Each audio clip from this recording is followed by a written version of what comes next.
I got a comment and a question from Chris about the Upanishads, and I don't have anything up on it. I haven't talked about it much. So I want to address his question in this video and talk about it a little bit to the level that I can. My name is Dan Paulson. Welcome to the video. Let's take a look at his comment first.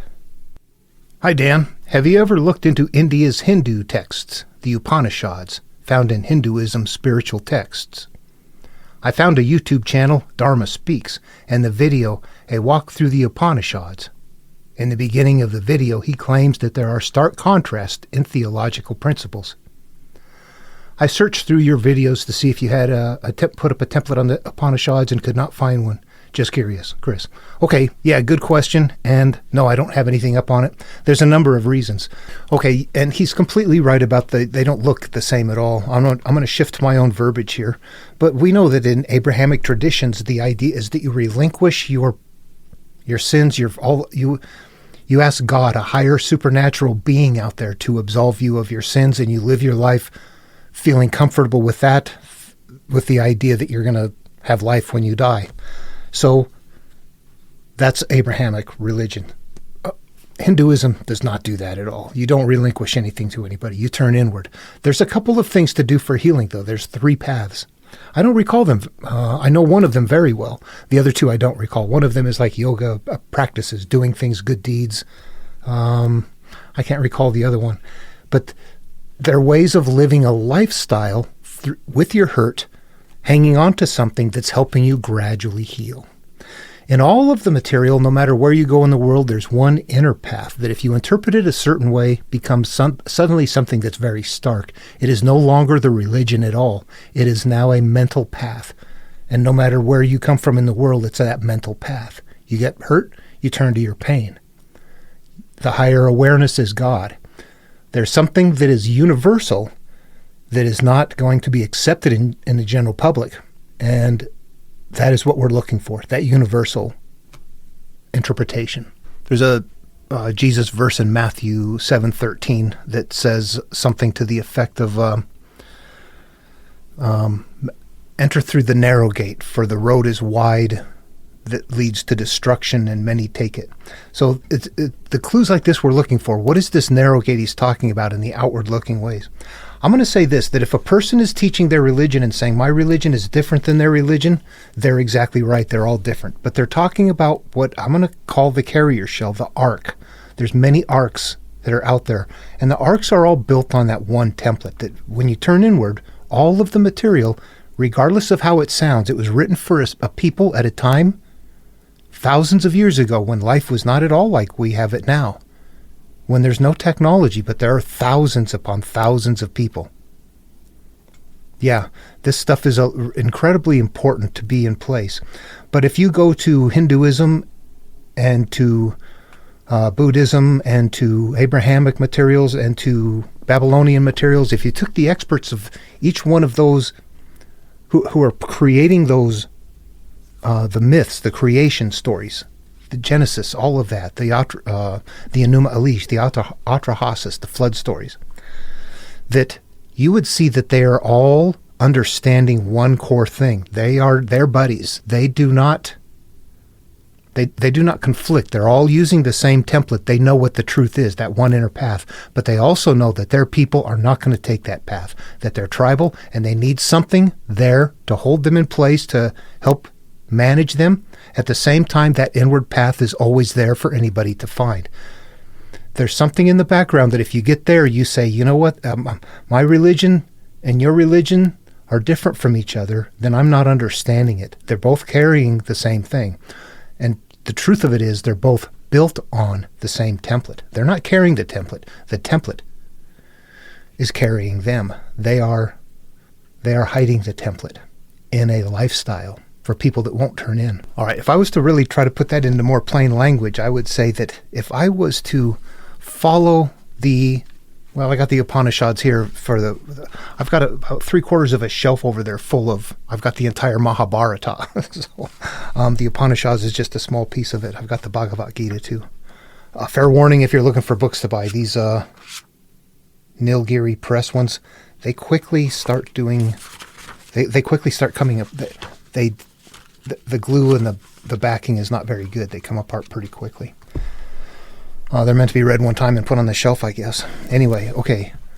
When you get to a certain point of interpretation, if I can understand from the Bhagavad Gita that it's a very encrypted, difficult to understand inward path that I'm going to take. But if I go to Abraham and go, okay, it is a very encrypted, it's the exact same inward path, but the encryption process is completely different. It is using a completely different code to carry that template. Abraham does not sound like Hindu. Buddhism is derived from Hinduism. It's like Buddha really simplified it, and he took out the reincarnation, things like that. In the same way, Christianity is a derivative of Judaism, etc. Religions continually morph, but they're always morphing. The outer shell is always morphing to stay current with the population, while the template never changes. The template always stays the same despite the evolution of the religions. That right there tells me somebody in the background's in charge of what's going on in the big picture that we don't know. But you can see enough of it once you get in there. Okay, so where am I going with this? You know what? Part of the coding process is shared, actually. If you go to Hinduism, for example, and you start reading through where Arjuna and Krishna are in the chariot on the battlefield, that's the same place where God and Abraham are talking. And God is telling Abraham, you're going to be the father of all these nations. This is the consciousness and the higher awareness. These are both identical locations on the template. You will also notice that as we get into the Bhagavad Gita and look at that they're going up and down the battlefield. They're getting ready to go and regain what belongs to them. The old self, the old family won't give it up. That represents the old self won't give it up, except that he doesn't go. He ends up despairing. So there was a call right there and a failure of the call. He didn't cross the threshold. We get to Moses, we see that he's struggling to leave Pharaoh. This represents us struggling to leave our past, but we get through the Red Sea and barely make it. We did get through the threshold. So in both cases but the calling and the denial, Moses on Mount Horeb was called, but he said, I don't speak right. He tried to deny it, but he went ahead and went anyway. But all the elements are there. You're looking at parts of the story that become, they look the same, but they look different. You know what I mean? The mental hierarchy is going to stay the same. All of that is going to be there. The gods up above in Greek myth are going to be the god with all of the elements that God has, angels, demons, all that kind of stuff in Abrahamic material. The heroes on the Greek myth are the prophets in Abraham. Those are always going to be similar across the board. But however, the outer shell sounds different. I guess the encoding process is actually the same then, isn't it? It's what those ones and zeros are built to look like on the outside that is so radically different. And that's not a good way to say it. In its simplest form, it's exactly this. If I were to say an anchored ship cannot sail, and the goat chained in the yard can't run away, if you can find what is exactly identical about those two things and make it mentally interactive, that's it right there. Do every bit of it with this, except they just get thick. And you have to become that person. I'm Arjuna. I'm Moses. I am whoever is in that story. I have to put myself into that story. I am that I am, or I can't understand it. I am Ezekiel. I am Daniel. I am whatever the case may be. You have to put yourself in the story in order to see those things happen. They play out up here, and we're not doing that. We're looking at them from a distance. We're watching them from across the valley. We're not playing them out. They need to be in a very vivid imagination playing out. And they'll take you someplace that's a healing process that's inward. Okay. So I'm going off on a tangent here. The point is, I guess, is that when I'm talking to people about their religion and they're on the outer shell, I can't talk with them about it. I know what they're talking about, but they don't know what I'm talking about. If I'm telling them there's something in the Bible that you're not seeing, that doesn't work. Or if I tell somebody there's something in the Bhagavad Gita you're not seeing, they don't like it. I don't talk about it because of a number of things. Number one, the language is so thick, I cannot pronounce these words. And when I do, I butcher them so bad, I get people saying, you should stop. You can't even speak it. You don't know what you're talking about. It's like, oh my gosh. So that's one part right there. But I can look right at it and tell what it's doing and go, yeah, there's nothing different at the template level, the human life template level. This represents me, and they're doing the same thing in their own thick, different version from their part of the world. So when let's go through. Let me say something more about the Upanishads. If you go to Buddhism, the Pali Canon is huge. The Buddhism is a monstrous thing, but if you just take the Dhammapada, that's a core teaching right there.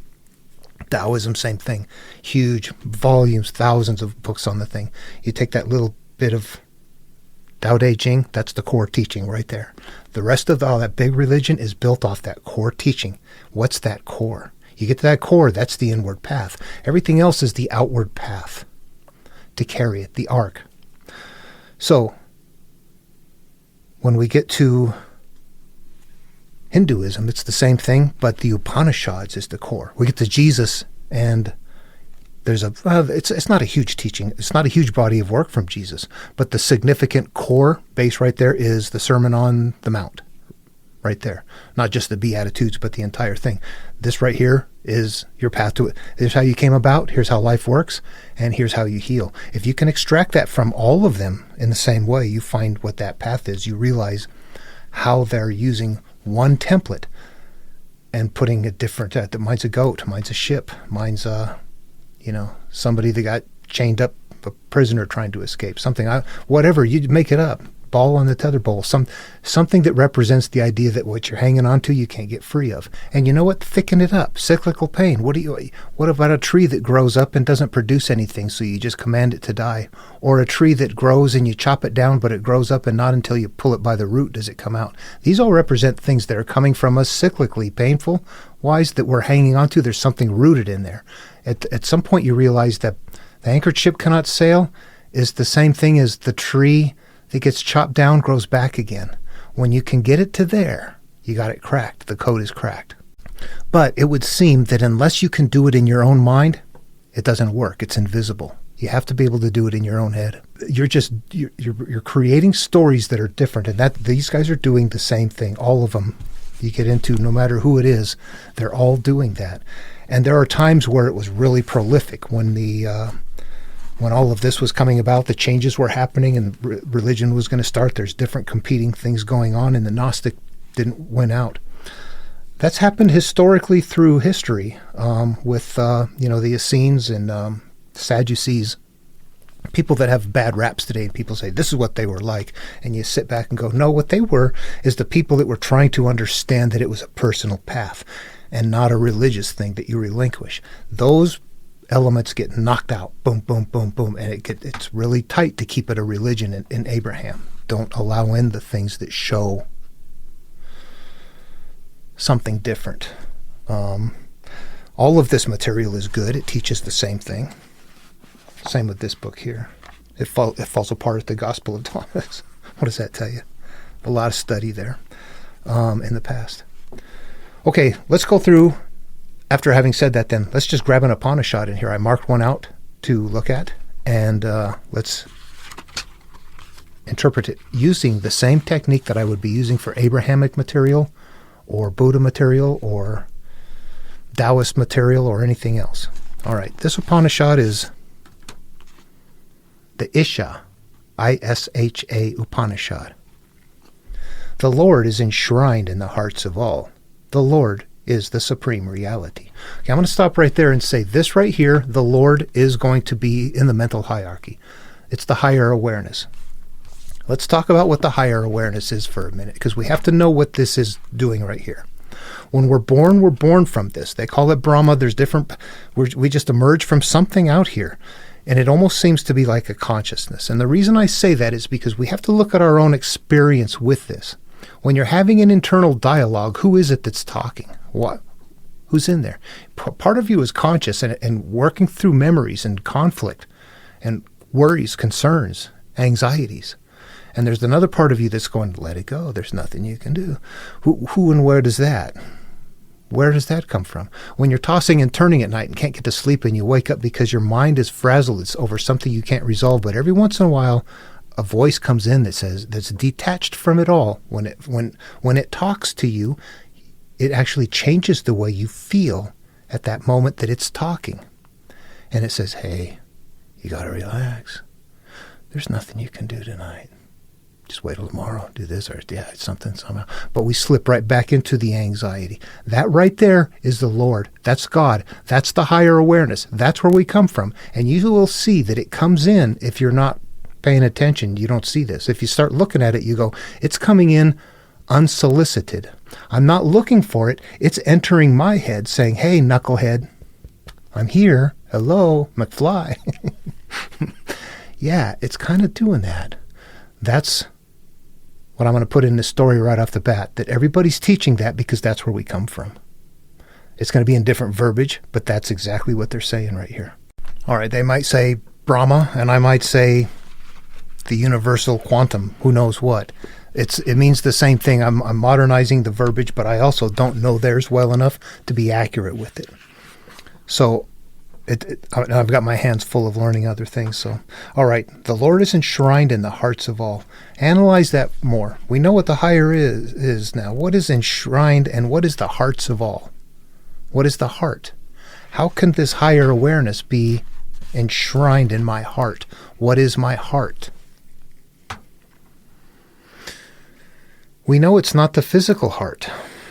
This one's a little bit different. It's like a two-step away from what we need to do. The heart is something that makes us feel. My heart feels good. My heart feels bad. We look at that and go, okay, that's an emotional thing. The Lord is enshrined in the emotions of all. The emotions. Where do my emotions come from? My emotions are a product of something. I had to have memories before I had emotions. I had to know good before I knew bad. I had to know pain before I knew pleasure, or vice versa, or at the same time. You kind of learn them both. There's a balance of things. It's a decision. My feelings are based in my thoughts, my mind, my heart. The Lord is enshrined in the hearts of all. The higher awareness exists in the mind of everyone. Here, first verse in the Dhammapada, Buddha's work. All that we are is the result of what we have thought. It's founded on our thoughts. It's made up of our thoughts. If those are parallel on the template, that's step number one. The Hindus just made it super thick. They made you work for it. The Lord is enshrined in the hearts of all. The higher awareness exists in the mind of everyone. Okay, that's line one.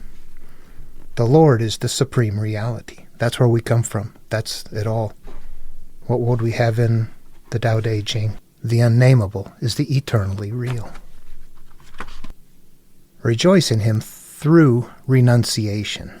All right, so what this is telling us to do, we want to connect with the higher awareness through renunciation, by staying away, by not naming things. Naming is the origin of all particular things. This is don't name things. Rejoice in him through renunciation. Do not glom onto life and make decisions about all the things you see. We're going to anyway. Covet nothing. All belongs to the Lord. Covet. Caught in desire, you see only the manifestations. Covet nothing. If you're coveting something, it's going to return. All belongs to the Lord. It all comes from the same source. Yet mystery and manifestation come from the same source. You see replications between here and Chinese stuff in different verbiage. Thus working, may you live 100 years. Thus alone will you work in real freedom. Okay, so it's telling us to not connect to things. Everything that's going to happen is going to happen that we have no control over it. We will live long and happy that way. And if we don't hang on to things, thus alone you will work in real freedom. Free from desire, you realize the mystery. Thus alone you will work in real freedom. Thus, living life not attached to all the things that you've hung on to, the pains, the shame, the judgments. You live free of that. Just off the top of my head here, if you go to Genesis for a similar comparison, what you're going to find out is that Adam and Eve did sin. Here they're saying, don't do it and everything will be okay.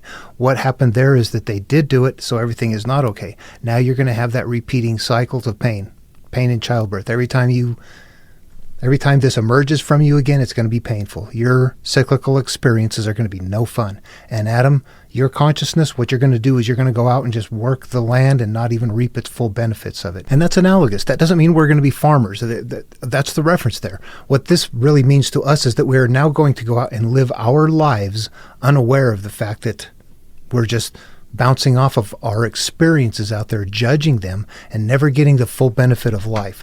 We're going to be in a decay process by not being aware of what we're doing. It's not intentional. It's just a part of life. It's a stage. This is the same thing. It's admonishing you to, now you're going to live that life. Here, it's telling you, don't go that route. Yeah. It's a mental process. Those who deny the self are born again, blind to the self, enveloped in darkness, utterly devoid of love for the Lord. Those who deny the self are born again, blind to the self, enveloped in darkness, utterly devoid of love for the Lord. So what's happened here is that we have now gone on and experienced life, judged it, and we're devoid of that connection with the higher awareness.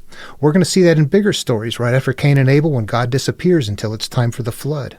We're going to see it with Abram and Sarai and Abraham. God puts Abram and Sarai in a land of famine, disappears, sends famines and messages and things like that as he's Abram, but never comes back and meets him face to face again till chapter 12 when it's Abraham again.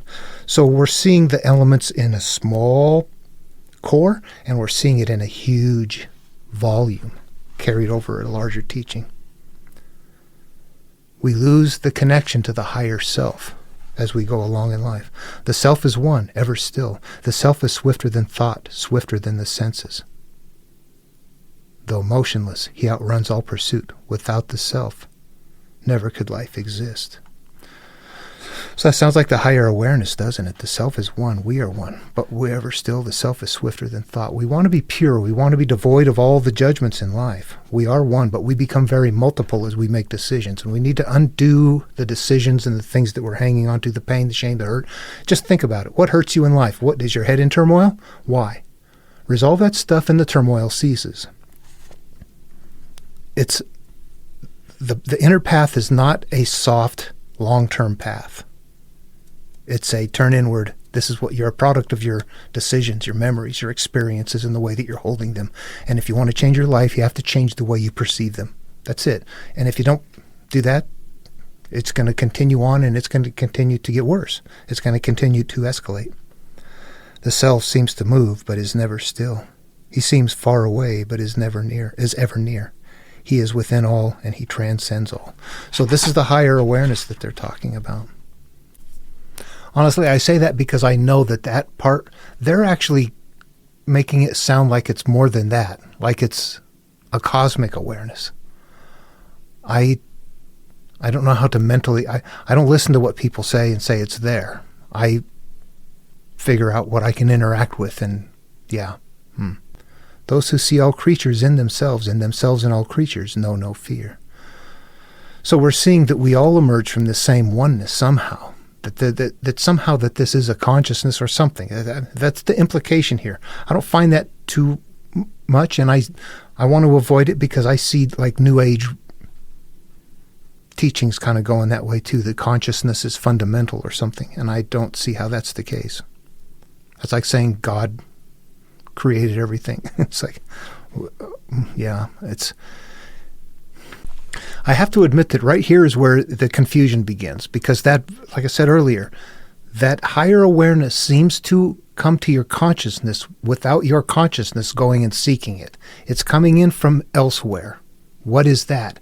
It's coming in unsolicited. So is it something out there, or is it somehow a product of our mind doing that we don't understand? It gives us the capacity to weigh and evaluate. And does everybody do that? And does everybody do it at the same level? I don't know.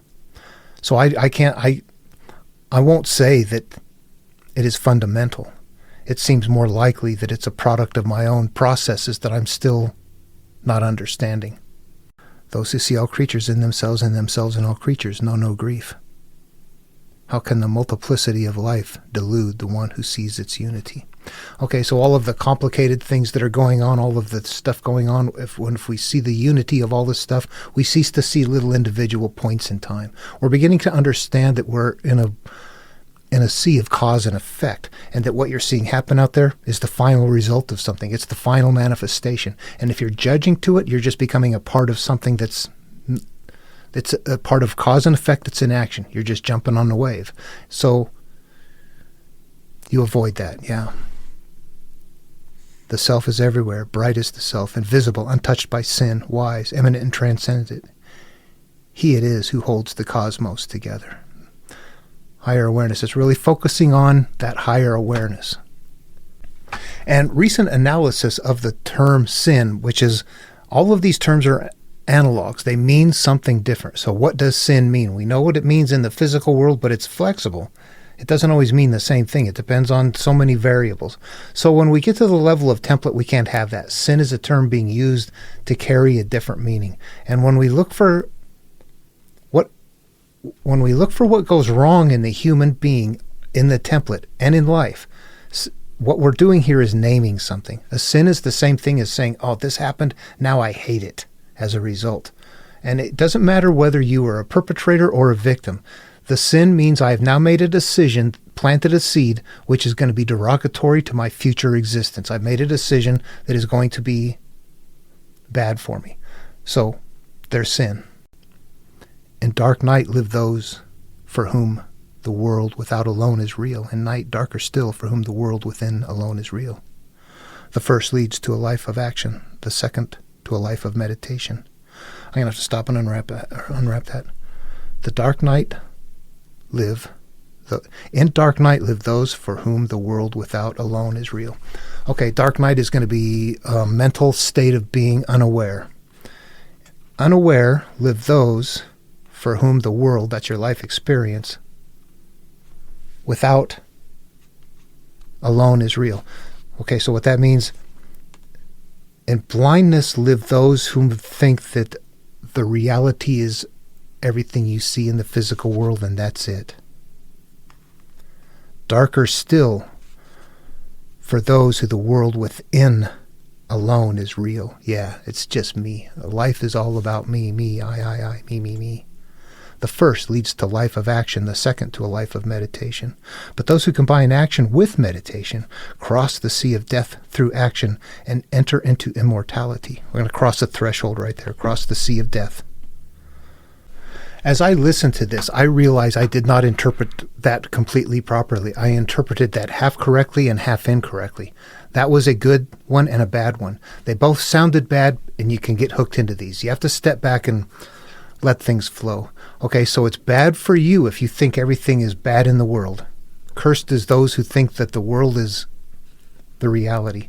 Even more cursed is the person who lives in their own mind, because you're going to be aware of things. It's not a good thing necessarily to be on the path, because it's going to be a very mental, a complex, a very active.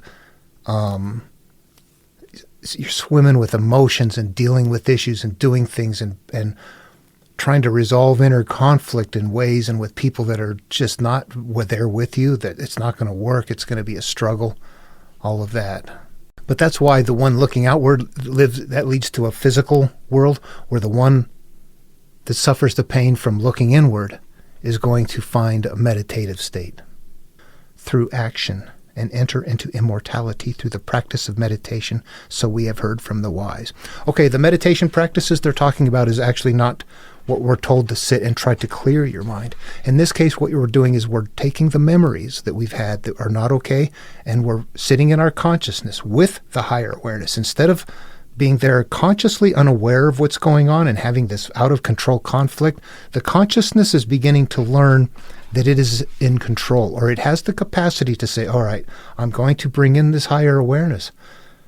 All right, yeah, I see you here. Thank you. Now, I'm going to try something different. Let's you and me together, higher awareness. Let's bring up this memory. Instead of me living through it, I'm going to look at it from outside. Let's start trying to examine things and heal and process. It's a difficult thing because you have to look at stuff you don't want to look at. But if you don't look at the stuff, you have to understand it's going to continue to act out and grow. So it's a case of pull the seed or take the thistles. Yeah. You know what? This can get too long. I don't think, unless anybody wanted me to do more on the Upanishads. I'm doing other work elsewhere. None of it is very interesting. Nothing that I do. And again, I'm leery of it because if I went into here, the Bhagavad Gita right here, where do we have where? Chapter 1, you know what it's called? The War Within. Krishna consoles and instructs Prince Arjuna as he is about to go into battle against family and friends to defend his older brother's claim to the ancient throne of Karus. Thus, the great scripture is called the Bhagavad Gita, the Song of the Lord. It begins, Lord Krishna is Bhagavan, the Lord, the mysterious incarnation of Lord Vishnu, the aspect of God who fosters and preserves the universe against the forces constantly working to destroy and corrupt it. This is the world up here, and that higher awareness is constantly up here trying to prevent things from happening that's going to destroy your experience. It is the war within. We have to put it there, and we have to know that they're following a common pattern. And what do we have to do? Go battle against family and friends. This is the calling. It's time for Arjuna. Prince Arjuna is now the called person. It's time for, like Moses, it's time for you to lead the people. Arjuna, it is now time for you to go get the land. Your earlier self took it over and is not giving it back, is the way the story's written. You just want to have your life experience. You're like, you know what? I see what happened. Yeah, I see where I come from. I want to change that now. That's what's happening at this point right here. And Krishna is right there with him. But, okay, as we get into it, we learned that Krishna has to can drive the chariot and advise, but that's all. Arjuna has to do all of the work. That's the idea that the higher awareness can't just step in and say, boom, you're healed. You have to take your consciousness with your higher awareness in the chariot with you and go to battle to defeat these things. We're working at going through those memories and healing them. So when I look at the material like this, so that's where I go, and that's why it's kind of, I don't go there with videos or anything because it upsets people. It's like, I get a lot of from people that say you don't say it right, you don't speak it right, you don't know what you're talking about. There's nothing at all that you're saying that has anything to do with Hinduism. And you know what, I get that from anywhere I go. So I don't need to spread it out too far, I guess. Anyway, so that's my thoughts on it, that there's one core in here, and no matter what, no matter where you go, you're going to find that. You have to make that transitional shift with the reading, understanding that they're doing something with the material in their minds that we are not doing. And I've learned to do that, and it's taken years of experiment to get there. And you finally see how it works. This is actually something I've struggled with because I thought, since I can find it by doing what I'm doing, then I should be able to point it to, show people, because people don't know this. I was very frustrated that it's not working. It's finding people that can do this. I realize what a specialized process it is, how much time and how much personal experience one has to have. There's just so many things that have to align for a person to get this. I have in the past thought, I've got something here that's proof. I've gone to places like Myth Vision, Derek over there, and try to communicate. You leave messages that you can't leave too big of messages. The YouTube cuts them out. So, you try to explain carefully what you're doing. You're finding a template. You've got some proof of something if anybody's interested. And you can see people are there making comments after you. You don't get a response. On his channel, I actually had to remove my comment because other people got on there. They just treated me like a Bible pounder and just lambasted me. And it's like, man, no, they don't get this. They don't get what the hell's going on. Dumbasses all around.